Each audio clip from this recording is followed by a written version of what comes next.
Good morning. So, in this course we will be covering real time digital signal processing.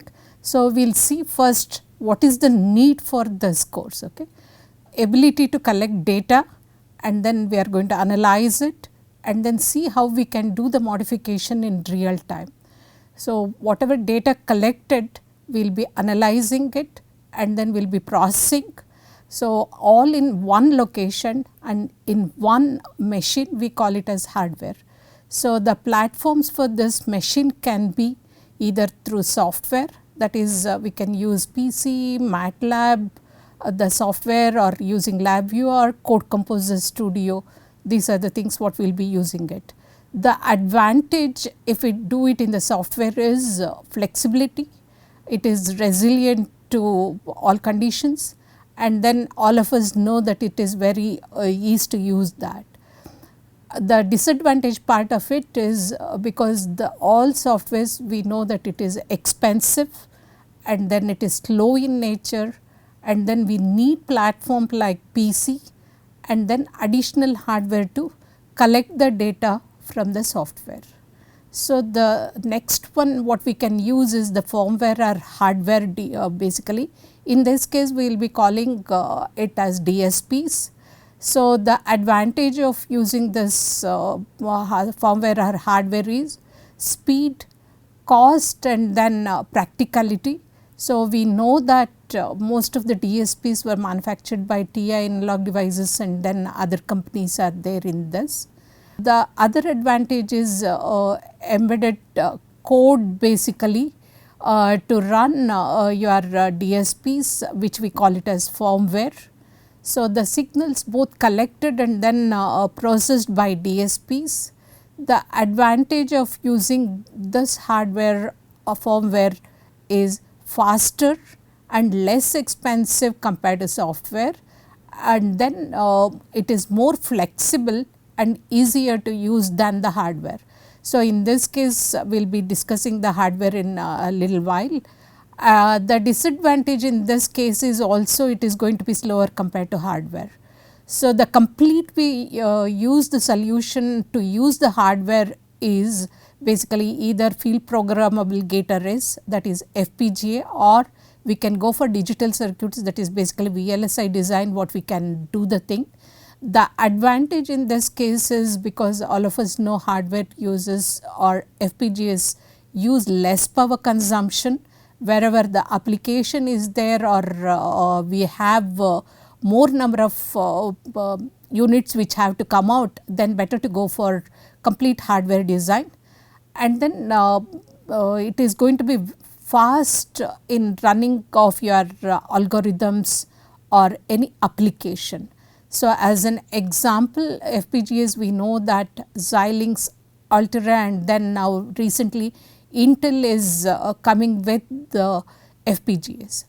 The disadvantage in hardware is because it is fragile what we call it, and then it is difficult to use because people should know how to design to the core level, and then you should know the knowledge of architecture basically. So, whether you are using the CMOS architecture or NMOS architecture, so you should know core level how to design your circuits. So, the other level of it is what we can have is system level processors, what we call it. So, when we have high volume requirement, then we go for the system course processor design. So, in the present lectures, that is in real time signal processing, it is designed to enable the teachers and engineering who are in that program, and then facilitate the students to become good signal processing engineers, and then this enables students to have hands on experience on the real time signal processing. The course contains both theory as well as lab component. The course is going to be offered in 3 modules, what we call it. The first module M1 we call signal analysis and filters, and then the second module will be covering frequency domain analysis, And then the third module covers applications of some of the real time nature architectures and other things what we will be considering in the real time signal processing. And then we have each module will be consisting of 1 credit, and then each module is offered in about 60 units of about half an hour video of lectures which have lab sessions also. So, we are going to have weekly assignments and laboratory implementations, because most of the colleges have DSK 6713 board hardware. So, they can use them in the college, or we are going to provide hardware interface. So, those who want to do it remotely can be used the hardware which is available in our lab. So, how this course is going to be useful? It can be for working or aspiring faculty or faculties in engineering colleges. So, because they will be having little difficulty in interfacing the board and then running some of the experiments. So, it will help all of these people, and then even the graduate students. So, they want to develop some signal processing algorithms in hardware, it will be of help to them. Companies who wish to develop real time signal processing algorithms, because we will be covering not just C programming or any other languages. So, we will be little bit going deeper into the core level design, so that people will get the hands on information how it has to be coded in the higher level languages also. And then companies can be can use it for training and then upskilling their employees. So, what will be the course outcomes? That is what we will be seeing in the slide. At the end of this course, that is 3 modules what we are covering it, the learner should be able to, that is basically module 1. So, which you will be seeing the sub modules, understand DSP elements including your DSP functional blocks, DSP hardware options we will be discussing, fixed point and floating point DSP devices, and what is the advantage of using fixed point number system compared to floating point, real time constraints what we will be discussing about it. Some of the algorithms what we will be covering will be covered in this course, and software development process. So, this will take us somewhere around 3 hours to complete this module, and then followed by what we will have is the lab 1. So, use of Code Composer Studio in simulator mode initially we will start for DSK 6713. So, the software is simulator software is going to be provided, and then you can run few examples those who are unable to access the hardware board. So, initially we will do in simulator mode. So, the next this thing course outcome what we will be seeing it, design low pass, high pass, band stop and band pass, the FIR filters using windowing, Hanning or Hamming, or we will be using the Kaiser window. And then same thing what we will be designing using Butterworth or Chebyshev 1 and then 2 IR filters in cascade mode, using initially MATLAB FDA toolbox. I think it will be renamed as filter design toolbox in the latest versions. So, whatever version is there, students can use that because it is available in the net. So, we are going to accompany this lab session with how to use the FDA toolbox to design these filters, how we are going to specify the specifications, and then how we will be using these filter coefficients, because the design is going to happen using MATLAB, and then we will use these filter coefficients to do your FIR filtering. It can be real time FIR filter what we will be using it in either initially we can do it in the simulator, later on we can compare with the MATLAB code how it is going to work, whether it is in a similar fashion or not. Later on we will be using the hardware to design the same thing. So, input will be using some noise signal with the original signal, and we will see how the filter is going to perform in its best way to get us noise removed from the input signal. So, the third module what we will course outcome is going to be design of our FIR and IR filters, that is basically we will be taking care of quantization effects, because in the analog mode we know that we do not have any quantization problems creeping in, but when we come to digital domain we know that quantization is going to play a havoc in so many other cases. So, we will be seeing that how this effects are going to modify the filter characteristic, so that we will be able to check that whether we are in the permitted flavor or not. So, the same thing we will be implementing in the lab with a low pass filter using C code, using the DSK6713 board and real time scenario, as I was mentioning in the previous outcome also. Here what we are going to use is the speech signal corrupted with some noise. So, that is going to be fed into the board, and then we will see these filters how it is going to remove the all of us know that noise is a high frequency component which is present in the low frequency component, which is going to be removed, and then we will be seeing the whatever the speakers what he want speech is going to be clean speech, what it will be coming out of it. So, we will, because it is going to take little interfacing and other things what we have to discuss in hardware. So, we will be taking around 2 hours to discuss about it. So, coming to this we saw that we had signal analysis and then filters in the module 1. So, module 2 course outcomes are going to be as follows. So, how first we will be determining the characteristics of signal spectrum using a Radix 2 FFT, and then we are going to apply it for long signals using overlap, add and save methods. And we will be using the DFT comparison with respect to FFT, how it is going to be faster.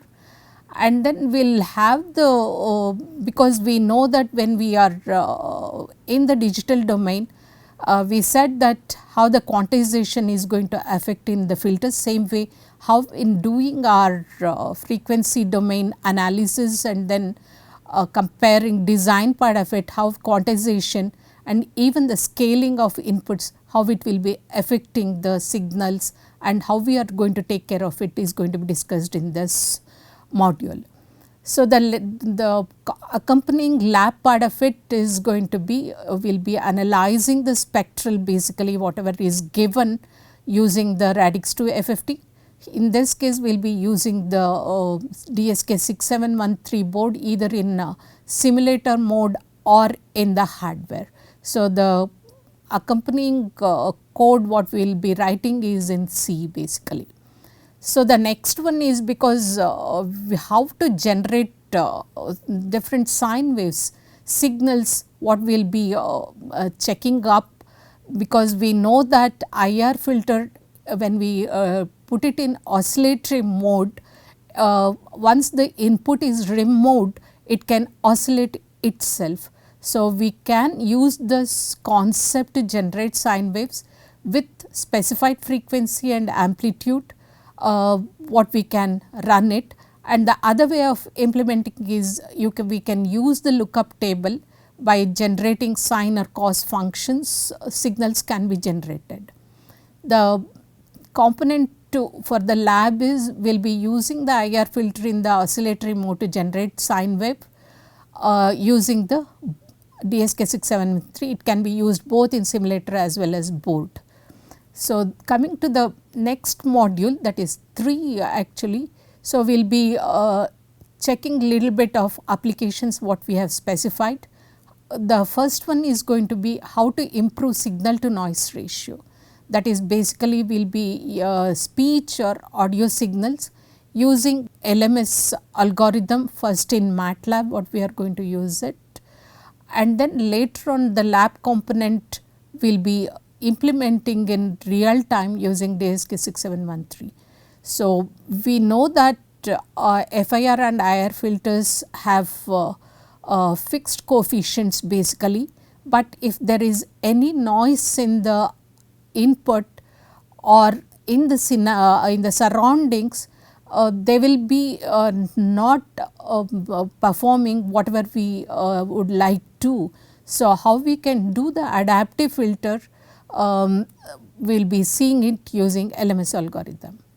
So, the next outcome is how we will use this some of the design filters to generate synthetic output, that is basically process. This is baseband signals. For one what we will be doing equalization. So, all of us know that the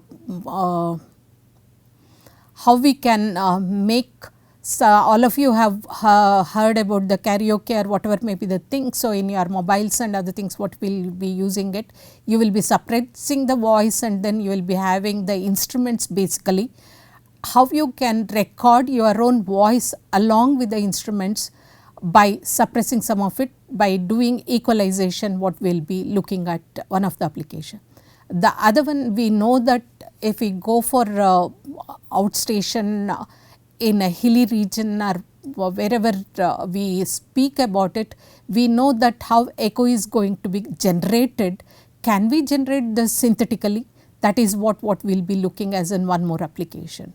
Next one is reverberation. Basically, lot of people will be speaking multiple things. How it can be multiple echoes, what we can have it, what we call it as reverberation, how we can generate it, and then later on we can see that how this can be eliminated also. So, the next one is all of us know that speech basically coding, that is whatever the speech we are recording or whatever may be the thing, there are different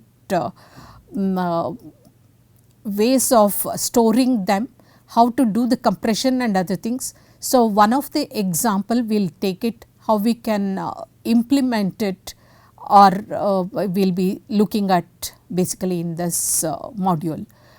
The other one we will going to have a lab component after learning about the theory. So, how we will use or whatever the filter we have designed earlier, that is low pass, high pass and band pass filters in the baseband signal for the equalization, for the echo how we are going to delay the speech and then generate a echo, and even the reverberation how multiple people are speaking, what we can generate it. And in the speech coding also some of the things what we will be looking using DSK board. So, this is what this course outcome. The last one what we will be looking in this module is going to be little flavor on the image processing. So, in this case only a discrete cosine transform what we will be looking at. So, we will be seeing how fast 8.1D DCT implementation in using Code Composer Studio we can implement, and then check that how this can be used in the 2D domain, that is using separable transform to check the compression achieved for images in DSK board. So, these are the course modules what we have it. So, in the next session what we will be taking, starting with the regular course basically basics of signal processing as a module 1 what we will be looking at. So, what I will say is happy learning, and then thank you with introduction of this real time signal processing. Thank you.